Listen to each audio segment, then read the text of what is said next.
오늘은 5월의 마지막 날이에요. 그죠? 5월 첫째 주 우리가 뭘 했죠? 어린이주일, 어버이주일 같이 했잖아요. 믿음의 어머니 결혼식도 하고 그렇게 해서 5월이 시작이 되었는데 5월달 한 달이 너무너무 바쁘셨죠? 부모님들이 더 바쁘신 것 같아요. 자녀들은 자녀들대로 바쁘고 아주 그냥 어버이날이라고 저희가 작년까지는 별로 그런 걸 몰랐는데 올해는 제가 호강을 했어요. 애들이 막 빵도 사다 주고 꽃도 사다 주고 생각지도 않은 선물을 막 주는 거예요. 그래서 제가 내가 진짜 이제 어버이구나를 생각하면서 근데 돈이 많이 나갔죠. 5월달에. 어른들이 힘들지 않아요? 이제 자녀들이 오면 손주들이 오면 용돈도 줘야 되고 어린이날 아는 척도 해줘야 되고 그래서 제가 생각한 게 어른 노릇하기 힘드시겠다. 돈도 많이 필요하셨겠다. 이 생각도 좀 했었거든요. 자, 그렇게 분주하고 또 행복하기도 했고 또 좀 힘들기도 하셨겠고 또 감기 많이 걸리셨잖아요. 이번 감기가 한 10일은 알아 누워야지 낫더라고요. 지금 보니까 저희 영문도 부교님들 한 바퀴 샥 감기가 돌고 계시고 아직도 이제 몸이 안 좋으신 분들 계실 텐데 그래도 어쨌든 간에 첫째 주에 어린이주일, 어버이주일 잘 지내고 마지막 주에 가정단주일을 지낼 수 있어서 너무 감사해요. 저는 사실 이제 5월달 중으로 가정단주일을 형평껏 맞게 가정단주일을 지내도 되게 이렇게 본영에서 말씀을 해주셔서 제가 참 마음에 부담이 있었는데 그걸 이제 허락해 주셔서 참 감사한 마음으로 가정단주일을 이렇게 지내게 되었습니다. 오늘 특별히 오늘 이 자리에 참석해 주신 건강한 몸으로 참석해 주신 여러분 모두를 축복하고 또 환영하고요. 또 어린이들 우리 영찬이 영인이 어린이들 잘 이렇게 예배 참석해 주셔서 감사합니다. 우리 5월달에 많은 이제 행사가 있었는데 우리 가정의 모습, 우리 식구들의, 우리 가족들의 모습을 좀 많이 들여다보는 시간이었던 것도 같아요. 그죠? 여러분의 가족들은 어떤 모습이셨습니까? 웃음꽃이 활짝 핀 그런 가정의 모습이었나요? 아니면 크고 작은 문제들 있죠. 해결해야 될 문제들. 아직도 우리에게 있는 그죠? 해결해야 될 문제들로 아주 고민하는 그러한 없이 그러한 가정이었습니까? 근데 사실은 거의 모든 가정이 이럴 때도 있고 저럴 때도 있는 것 같아요. 그죠? 좋을 때도 있고 또 힘든 문제가 있을 때도 있고 그럴 텐데 우리는 어쨌든 항상 더 좋은 가정을 꿈꾸면서 살아갑니다. 저만 그런가요? 여러분 모두 그렇죠? 가정의 평안이 가장 기본인 것 같아요. 그리고 그 더 좋은 가정을 꿈꾸는 그 꿈은 결국 우리 삶의 가장 근본적인 질문하고 연결되어 있습니다. 여러분 인생에서 가장 중요한 거 뭐예요? 건강. 또 믿음. 또 돈 안 필요해요? 돈 있어야지. 솔직하게 말씀드려요. 돈도 있어야 되고 또 사람들로부터 인정받고 싶죠. 내가 돈도 있고 건강도 있고 다 있는데 쯧쯧쯧 하는 소리 듣고 싶어요? 싫죠. 명예, 사람들로부터 받는 인정도 필요하죠. 그거 없으면 굉장히 이렇게 좀 자아가 좀 무너지잖아요. 그죠? 그런 것도 꼭 필요한 것이 될 수 있고 안정적인 삶, 집도 있고 차도 있고 모든 것이 이렇게 좀 평안하고 안정적인 그런 것들을 사실 우리가 가장 중요하게 생각할 수 있어요. 그런데 다 필요한 거예요. 우리 인생에서 제가 그 20대, 30대 때는 돈과 명예와 권력과 이런 거 추구하면 안 되지 그런 생각을 했었는데 자식도 낳아보고 이렇게 이제 나이가 50이 넘다 보니까 이제 그런 것들이 다 우리 인생에 필요하다는 걸 알았어요. 필요한 것들이에요. 근데 그게 가장 중요한 우상이 돼서는 안 되지만 모두가 다 필요한 것들인 것 같아요. 그런데 오늘 예수님은요. 오늘 본문 속에 예수님의 이제 말씀인데요. 이 말씀을 27장 다시 한번 볼까요? 대답하여 이르시되 이렇게 돼 있죠. 예수님께서 누군가에게 대답을 하신 거예요. 누구냐면 예수님을 시험해 보려고 율법학자가 이렇게 물었어요. 선생님, 제가 영생을 얻으려면 어떻게 해야 합니까? 라고 질문을 던진 거예요. 거기에 대해서 예수님께서 이렇게 오늘 말씀 어떻게 했죠? 내 마음을 다하며 목숨을 다하며 힘을 다하며 뜻을 다하여 주 너의 하나님을 사랑하고 또한 내 이웃을 내 자신과 같이 사랑하라. 이렇게 말씀하시는 그 내용이 오늘 본문인데요. 예수님은 뭐 이 구차한 이런 설명은 필요 없이 단 한마디로 뭐라고 했냐면 사랑이라는 것. 사랑이 필요하다고 얘기합니다. 우리가 영생을 얻으려면 우리에게 사랑이 필요하대요. 그죠? 그 한마디로 모든 걸 정리하셨는데, 그리고 그 사랑을 자세히 들여다보면 두 가지로 나누셨어요. 어떻게 됐죠? 하나님에 대한 사랑과 이웃에 대한 사랑 두 가지로 이렇게 나눠서 그 두 가지의 사랑이 필요하다라고 말씀하셨는데, 바로 올해 우리 여성사역부 특별사업의 주제가 뭐죠? 영어로 어렵죠? 하이러브, 하이러브. 하이러브가 하이러브 아니고, 하는 하나님 사랑, 이는 이웃 사랑. 그걸 줄여가지고 러브는 영어로 사랑이라는 뜻 아시잖아요. 그죠? 하나님, 이웃, 하나님 사랑, 이웃 사랑하는 그런 한 해가 됩시다. 그래서 하이러브라고 그래요. 그래서 또 구세군에서 하고 있는 어떤 캠페인 중에 하나가 이렇게 하트를 이렇게 만들어 보세요. 여러분 연습해 봅시다. 하트를 해서 눈에다 딱 갖다 대보세요. 그리고 이제 만날 때마다 인사하는 거야. 사랑의 만원경이에요. 이게 사랑의 만원경. 하이러브 안녕하세요. 잘 지내셨어요? 하이러브 옆에 계신 분들 한번 연습해 보세요. 안녕하세요. 하이러브 사랑의 만원경. 잘 지내셨어요? 하이러브. 안녕하세요. 네, 그렇게 만날 때마다 우리가 안녕하세요. 이렇게 사랑의 만원경으로 인사하자는 그러한 캠페인을 하고 있습니다. 여러분 한번 생각나실 때마다 우리 인사를 그렇게 한번 해볼게요. 자, 오늘 예수님께서 말씀하신 하나님 사랑, 이웃 사랑, 이 두 가지 사랑은 사실은 마치 우리 삶을 집을 지으려면 뭐가 있어야 되죠? 기둥이 있어야 되죠. 기둥이 있어야 돼요. 기둥이 없으면 어떻게 돼? 아무리 잘 지어도 폭삭 무너져요. 지진이 일어나봐요. 완전히 폭삭 무너지죠. 저희 잘 지은 교회 가보면 여기는 지금 그 기둥이 이렇게 이 안에서 안 보이는데 울산 영문만 해도 기둥이요. 이 예배당 안에 있어요. 그리고 기둥이 떡하니 있어가지고 저 뒤에 기둥 뒤에 앉으신 분들은 이게 앞이 안 보이는 거야. 튼튼하게 잘 이제 몇 층짜리 건물은 그 기둥을 아주 튼튼하게 하더라고요. 그래서 그 기둥이 엄청 중요하구나. 그걸 좀 없앴으면 참 좋겠는데 그래서 그거 없으면 안 된대요. 그만큼 집을 지을 때 기둥이 정말 중요한데 여러분 우리의 삶에 정말 중요한 기둥이 그 사랑의 두 기둥이 필요한데 하나님 사랑의 기둥과 이웃 사랑의 그 기둥이 필요하답니다. 오늘 예수님의 말씀입니다. 이 두 기둥이 바로 우리의 삶과 가정을 이끄는, 지탱하는, 아름답게 인도하는 유일한 설계도임을 기억을 하면서 말씀을 다시 들여다보겠습니다.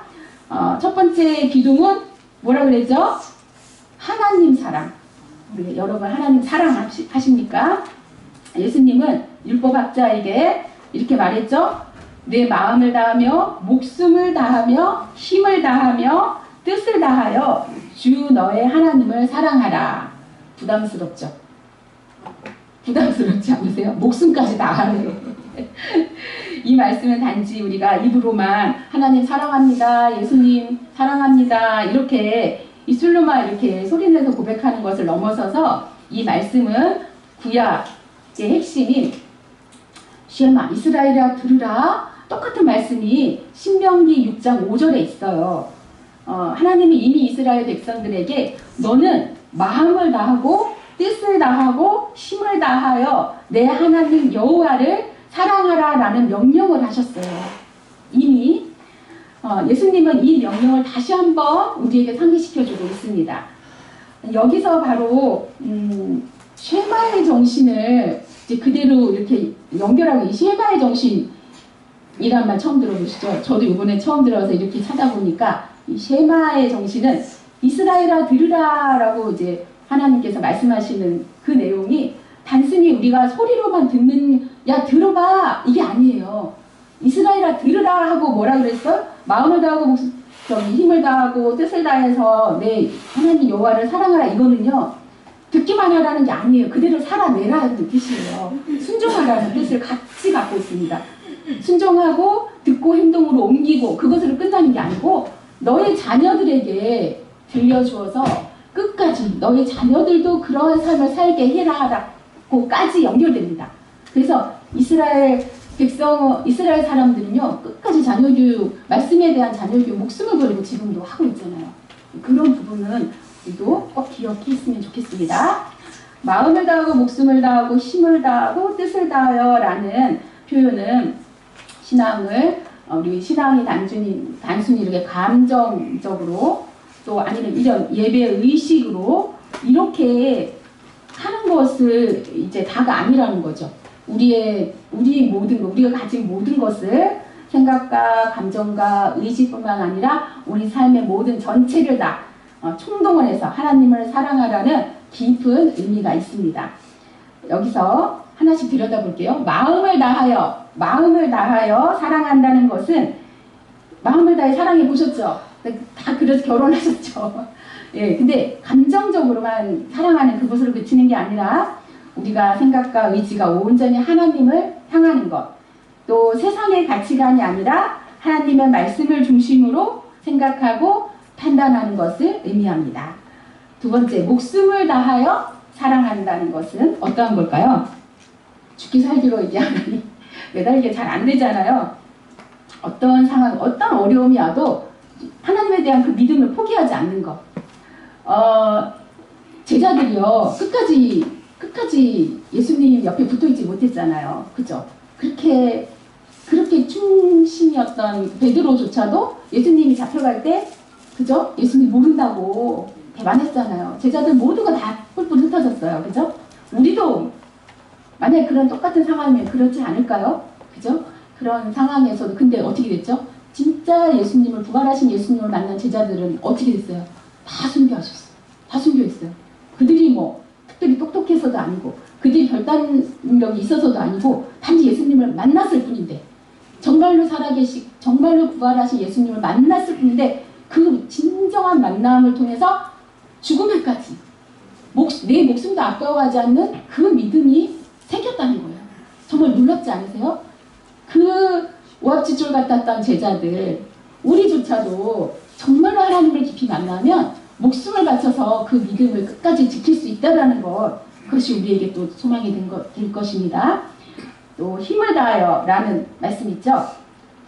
힘을 다하여 사랑한다는 것은 우리에게 주어진 능력이 없는 분이 없어요. 그죠? 다 재능이 있어요. 연세가 드셨어도요, 이제 보여요. 이분은 뭘 잘하시고, 이분은 노래를 잘하시고, 이분은 퍼주는 걸 잘하시고, 이분은 이렇게 가르치는 걸 잘하시고, 그런 분들이 있어요. 이분은 참 이제 정리정돈을 잘해요. 뭐든지 한 가지는 다들 재능이 있으시더라고요.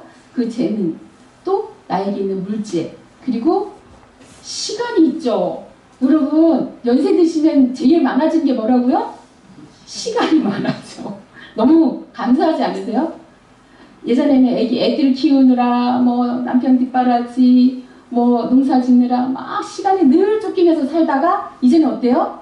조금 여유로워지셨죠? 근데 하나님 이 시간도 원하시더라고요. 우리에게 있는 것으로 하나님께 영광을 돌리시는 그러한 여러분이 되기를, 또 저가 되기를 원합니다. 마지막으로 뜻을 다하여 사랑한다는 건 뭐죠? 내 뜻을 내 계획대로 한다는 뜻이 아니라 예수님처럼, 예수님 어떻게 사셨죠?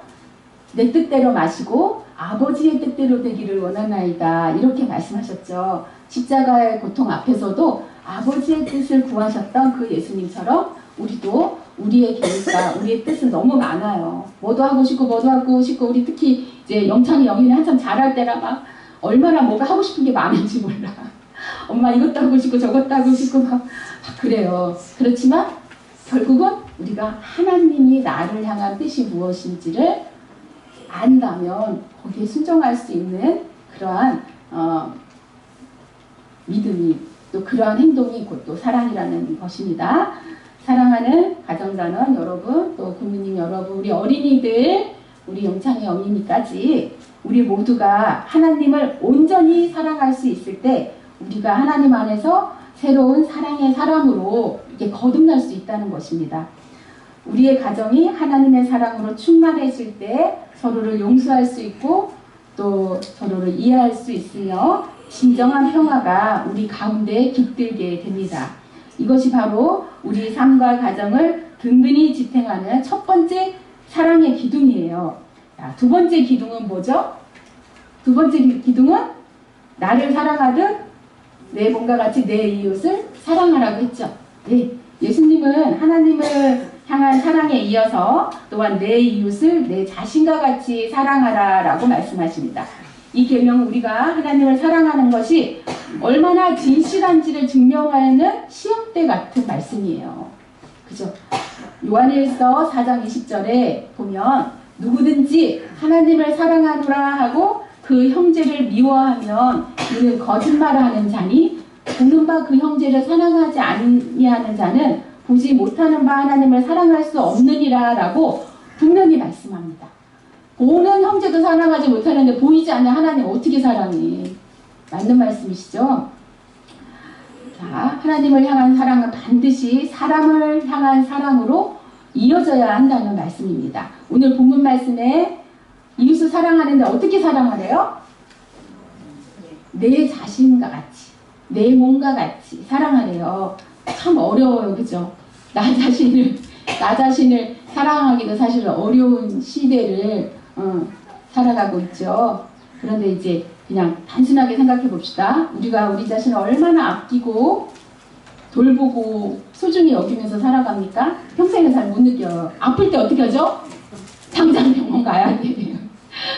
저도 어제 CT 찍으러 왔다 왔고 거기서 또 기차역에서 우리 김설래 부교님 기차가 안 다닌대요. 글쎄 그 고가도로 이제 철거 그죠? 그 사고로 인해서 기차가 안 다니는 거 용산까지. 그래서 김설래 부교님만 발을 둥둥 구르고 계실 때 저도 같이 만나서 어떻게 사관님 태워다 주셔서 해결을 했는데 몸이 아프면 아무리 힘들어도 병원을 가야 돼요. 그죠? 내 몸이니까 내가 아프니까 그렇죠. 그런데 그렇죠. 우리의 필요를 채우기 위해서 우리 스스로 노력하고 아니면 가족들이 돌봐주고 그렇게 되죠. 그것처럼 예수님은 어떻게 하래요? 너 몸 그렇게 살피듯이 내 이웃을 살피래요. 내 몸이 아플 때 돌보듯이 이웃도 돌보고 아픔에 공감하며 또 그들을 보호하기 위해서 도움이 필요한 이들, 보호가 필요한 이들에게 그 사랑을 베풀라고 말씀합니다. 자, 우리가 이 두 번째 사랑의 기둥은 우리 삶의 전 영역에서 구체적으로 실천돼야 될 것들이에요. 그죠? 되게 쉽지는 않죠. 쉽지는 않은데 자, 우리 그러면 우리 이웃에 대해서 좀 생각해 봤으면 좋겠어요. 우리 이웃이라 그러면 좀 막연하지 않으세요? 옆집에 사는 분? 아이 정말 저 사람 돈도 많고 부러울 것도 없고 그냥 나도 잘 사는 사람 이렇게 이웃이라는 느낌 안 들 때도 있을 거예요. 특히 아파트 같은 데는요. 옆집에 사람이 누가 사는지도 몰라. 그런 시대를 살아가고 있어요. 자, 그런 상황에서도 하나님은 오늘 말씀은 변함이 없습니다. 오늘도 예수님은 우리에게 내 이웃을 내 몸과 같이 사랑하라고 얘기해요. 그럼 우리가 그 이웃에 대한 생각을 좀 깊이 해봤으면 좋겠습니다. 우리에게 가장 가까운 이웃이 있어요. 우리에게 가장 가까운 이웃이 있어요. 누굴까요? 제가 문제를 내야 돼. 이걸 왜냐면 고민해야 되니까. 아담의 가장 가까운 이웃은 누구였죠? 아담. 하와였죠. 하와가 가장 가까운 이웃이에요. 그러면 우리의 가장 가까운 이웃은 남편이죠. 또는 자녀예요. 자녀 내 뱃속에서 나왔다고 이웃이 아닌 게 아니고 분명히 자녀지만 남이잖아요. 내 몸은 아니잖아요. 그죠? 가장 가까운 이웃은 바로 가족이라는 것입니다. 여러분 가족을 이웃이라고 생각해 본 적 있으세요? 생각 못 해봤죠? 근데 첫 번째 이웃은 사실은 가족이에요. 근데 가족에게 가장 잘하기 힘들죠. 가장 가까운 분들에게 가장 친한 친구에게 더 잘해주고 싶은데 그러지 못할 때가 있어요. 이거 가장 가까운 이웃이지만 연약할 때 좀 이렇게 내 마음대로 좀 이렇게 막 화풀이 할 때 있어요. 제가 그래요 사실. 제가 항암할 때마다 사실은 사관님에게 또는 아이들에게 막 이렇게 저희 친정 어머니에게 막 이렇게 쏟아 부어요. 근데 참 저 속에 그 나쁜 면을 발견하면서 그게 참 힘들긴 하더라고요. 아, 내 속에 이런 못된 면이 있었구나. 그렇지만 가족이기에도 그걸 또 받아주더라고요. 이해하고 이게 넘어가 주는 거예요. 그럴 때 참 너무 미안해서 어쩔 줄 모르지만 또 가족이기 때문에 그게 가능하구나 그런 생각도 많이 듭니다. 자, 어쨌든 하나님을 사랑한다고 우리가 막 예배 땅에 나와서 기도도 하고 찬송도 열심히 하면서 정작 내 가족에게 소홀하면 하나님 원하는 거 그거 아니래요. 저희 막 우리 특히 사역자들은 사역한다고 막 분주하고 바쁜데 애들 막 마음을 안 듣고 막 힘들게 하면 애들한테 막 쏟아 부을 때도 있고 이런데 그거 안 된대. 하나님 그러지 말으래요. 참 쉽지는 않지만 우리 가족을 늘 이웃으로 생각한다면 우리가 조금 더 조심할 수 있지 않을까 그런 생각이 듭니다. 자, 이웃에 대한 생각을 우리가 조금 다시 한번 해봅시다. 결국 오늘 이 자리에 함께하지 못하셨겠지만 가족 배우자도 있고 자녀도 있고 또 부모님도 있지만 그들이 먼저 우리가 제일 먼저 가장 사랑해야 될 이웃이라는 거 꼭 기억하세요. 예, 가족의 작은 아픔에 우리가 귀 기울여주는 거, 또 서로의 어려움을 함께 나누면서 말 한마디라도 따뜻하게 이렇게 하는 거 그게 참 쉽지는 않더라고요. 그런데 그게 필요한 게 가장 가까운 이웃이에요. 그렇다면 우리 가족만 그런 게 아니고 또 넘어서 우리 교회 식구 또 이웃들, 그죠? 진짜 이웃들, 친척분들 모두에게 그 따뜻한 말 한마디가 필요하다는 것을 우리가 기억하면 좋겠습니다. 구세군은 이웃을 위한 섬김의 사랑을 실천해왔고 또 실천하고 있죠. 밥을 굶고 있는 이웃들, 또 추위에 떨고 있는 노인들, 또 희망을 잃은 청소년들, 도움이 필요한 이들에게 구세군은 많은 도움의 손길을 보내고 있죠. 이게 작은 나눔, 나에게는 작은 나눔이지만 누군가에게는 그게 굉장히 크게 감사한 그런 내용이 될 수 있습니다. 제가 저기 지난번 항암 때 어떤 분이랑 얘기는 안 할게요. 어떤 분이 맛있는 찰밥을 해주셨는데 제가 항암 때는 한 끼 먹었던 걸 못 먹었어요. 두 끼를 못 먹어요. 한 번 먹고 그 다음에 못 먹더라고요, 제가. 그런데 하나님께서 제 마음에 이거를 먹을 수 있을까 했는데 그걸 먹었는데 두 끼를 먹었어요. 그러면서 제가 한 끼 먹는 게 너무 힘들어서 어쩔 땐 굶을 때도 있고 그냥 미숫가루 같은 걸로 먹을 때도 있는데 똑같은 밥을 두 끼를 먹은 걸 제가 너무 신기하더라고요. 어떻게 내가 이렇게 두 끼를 먹었지? 그것을 보내주신, 그 따뜻한 밥을 보내주신 그분의 사랑을 내가 먹은 거구나. 그 생각이 드는 거예요. 먹으면서 눈물이 막 나는 거야.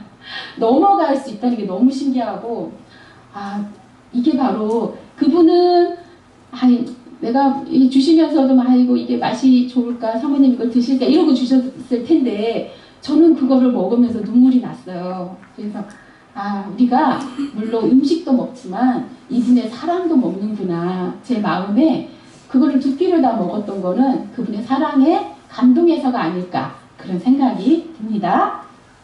네, 여러분 시골에 살아보니까 사실은 그렇게 가난한 사람은 없는 것 같아요. 다 연로하시고 집은 좀 누추할지 모르지만 어쨌든 푸성기 같은 건 밭에다 심을 수 있고 그리고 인심이 좋잖아요. 충청도는 특히 더 인심이 좋으셔. 뭘 이제 조금 갖다 주셔야 되는데 이만큼 갖다 주시고 그리고 이게 좀 도시는요 다 사 먹어야 돼서 정말로 이렇게 야채 이런 거 하나 사는데도 3-4천 원 들어가니까 손이 떨려요.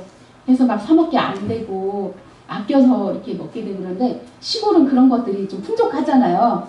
좀 마음적으로 여유롭고 그런데 이곳에서 특별히 밥을 굶거나 기름값이 없어서 뭐 벌벌 추위에 떨거나 이런 분들이 그렇게 많지는 않잖아요. 그죠? 여러분 그런 상황에서 우리의 관심이 필요한 이웃이 누굴까 곰곰이 생각해 보게 되죠. 우리 주위에 다 잘 살아. 그럼 이웃이 없는 건가요? 우리가 도와줄 이웃이 없는 건가? 그럼 나는 이제 이웃들한테 잘 안 해도 돼? 그냥 내가 줬으면 내가 준 만큼 다시 돌려받고 주고받고 내가 이렇게 오늘 사과 하나 줬으면 그 다음날 그분이 포도 하나 줘. 그렇게 주고받고 하는 삶으로 만족하십니까? 그렇게 살 수도 있지만 하나님은 그렇게 살라고 얘기 안 하시죠. 그죠? 내 이웃을 내 몸과 같이 사랑하는데 정말로 구세군적인 생각은 우리의 도움이 필요한, 우리의 관심이 필요한, 우리의 사랑이 필요한 이들이 누군지를 먼저 살필 수 있어야 되는데 제가 볼 때는 무관심, 시골도 무관심이 있더라고요. 무관심. 무관심이 제일 무섭잖아요. 여러분 이제 혼자 되셨는데 내가 아픈데 이웃이 아무 관심이 없어 나에게 얼마나 두렵습니까? 그래서 제가 이제 그 구세군 키트, 배분 키트 이렇게 나눌 때 보면 다 잘 살아요. 도움이 그렇게 크게 필요하지 않은 분들이 많죠. 물론 그래요. 근데 저희는 특별히 가난해서라기보다는 정말로 이분에게 사랑이 필요한 분들에게 저희는 전해주고 싶더라고요. 우리가 당신에게 관심이 있습니다. 우리가 당신을 위해서 기도하고 있습니다. 당신은 혼자가 아닙니다. 돈이 많고 부자고 막 집이 으리으리하게 잘 살면 뭐합니까? 마음이 가난한데, 마음이 외로운데 그런 분들에게 어떻게 보면 관심의 표현으로 우리 그 배분 키트를 사용할 수 있지 않을까 그런 생각이 들어요. 이제는 못 먹고 못 사는 시대가 아니잖아요. 그런 넓은 마음으로 우리가 이웃을 한번 이렇게 찬찬히 들여다볼 수 있으면 좋겠습니다. 가족 안에서 시작된 작은 사랑은요, 이 사랑은 우리 주변의 이웃과 지역사회로 더 나아가서 이 세상으로, 세계로 뻗어나갈 수 있습니다. 이게 사랑의 확장이죠. 우리의 말과 행동이 사랑으로, 긍휼로 가득할 때 우리는 비로소 세상의 빛과 소금의 역할을 할 수 있을 것입니다. 우리가 정말로 하나님을 진정으로 사랑하고 있다는 가장 확실한 증거는 바로 이웃을 향한 사랑이에요. 그것만이 정말로 우리가 하나님을 사랑하는 사람이구나를 증명할 수 있습니다. 하나님 사랑과 이웃 사랑은 이렇게 분리될 수 없는 한 쌍이에요. 한 쌍. 그죠? 기둥이 하나만 있으면 안 되잖아요. 두 기둥이 있어야지 삐걱거리지 않죠. 하나님 사랑의 기둥이 굳건해야지만이 이웃 사랑의 기둥도 흔들리지 않고요. 또 이웃 사랑의 기둥이 든든해야지만이 하나님을 사랑하는 것이 온전해지는 것입니다. 이 두 기둥을 함께 세워나갈 때 우리의 가정은, 또 우리의 교회는, 우리의 이웃은, 우리 이 마을, 우리 나라는 하나님의 사랑을 흘려보내는 그러한 축복의 통로가 될 것입니다. 오늘 우리는 인생의 가장 중요한 두 기둥, 뭐죠? 하나님 사랑, 이웃 사랑, 그 두 가지에 대해서 나누었습니다. 이 두 기둥은 우리의 가정을 든든하게 세우는 힘이자 가장 아름다운 우리 자녀들에게 물려줘야 되는 유산이 될 것입니다. 성경이 말하는 사랑은 단순히 희생으로 끝나는 것이 아니지요. 하나님은 우리를 위해 예수님을 내어주셨을 뿐만 아니라 그 사랑을 받은 우리가 이제 다른 사람을 사랑하도록 명령하고 계십니다. 우리가 하나님을 사랑할 때 우리는 어미새가 자신의 새끼를 품듯이 우리의 가정과 이웃을 온전히 품는 힘을 얻게 됩니다. 여러분 모두가 하나님을 향한 사랑에 우리가 온전할 때 그 사랑으로 가족과 이웃을 진심으로 섬기실 수 있습니다. 그러면 우리의 가정은 어떤 폭풍에도 흔들리지 않는 든든한 반석이 되겠지요. 더 나아가 사랑으로 세상을 변화시키는 기적을 경험하게 될 것입니다. 오늘 이 예배를 통해서 받은 은혜를 가슴에 품고 가정과 세상에서 하나님 사랑, 이웃 사랑, 이 두 가지 하이러브의 두 기둥을 세우는 아름다운 삶을 살아가시기를 예수님의 이름으로 축복합니다.